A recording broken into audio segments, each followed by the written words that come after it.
Railed 1 year later, we continue to bring you the stories that are impacting the people of East Palestine right now, and we will continue to do that into the future. The environmental effects are the critical piece of this disaster. Moving forward, the air, city water, well water, livestock. Let's go back out to Chris Fry as we're learning more today from the EPA. Yeah, Brian, since last year, Norfolk Southern has removed hundreds of thousands of tons of that contaminated soil and water, and the EPA has really spent the past year testing the air, water, and soil. 19 Investigates' Kelly Kennedy spoke with families who are still struggling and also has an update from the EPA on the cleanup and testing results. It doesn't really matter who you ask.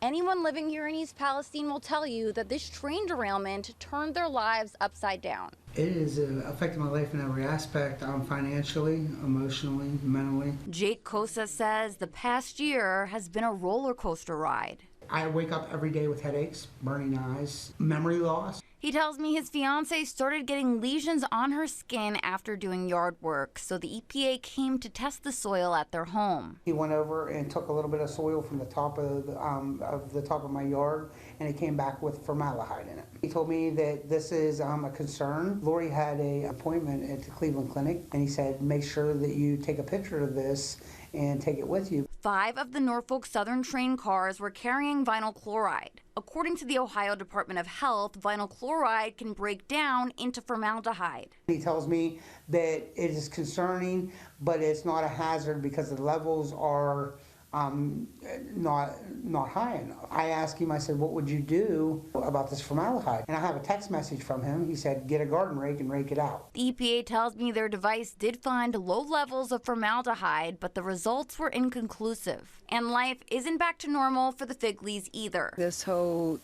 derailment has totally changed our lifestyle, the way we lived our life. We lived off of our property. We have 30 acres here. We grow our own food, dairy goats.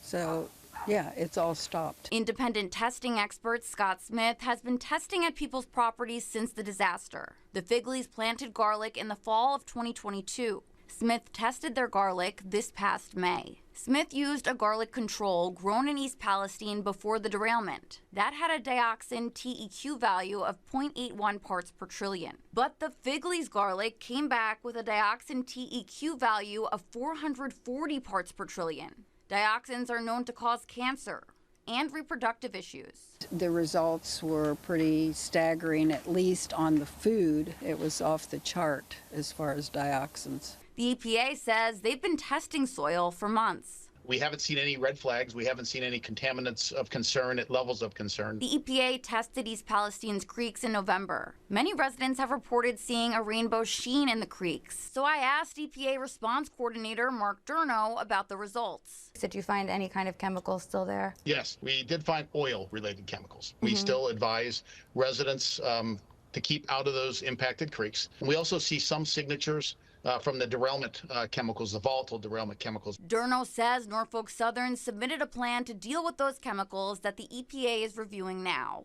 Does the EPA still maintain that gardening is safe in East Palestine? Yes, EPA still maintains that based on our findings, based on the report that we posted back in early October, that off-site soils have not been negatively impacted by the derailment. In the meantime, people like the Figleys want to leave, but they can't afford to. We are totally stuck here. I feel like I'm a prisoner in my house. And then for them just to set off the chemical bomb and then say, oh, it's okay.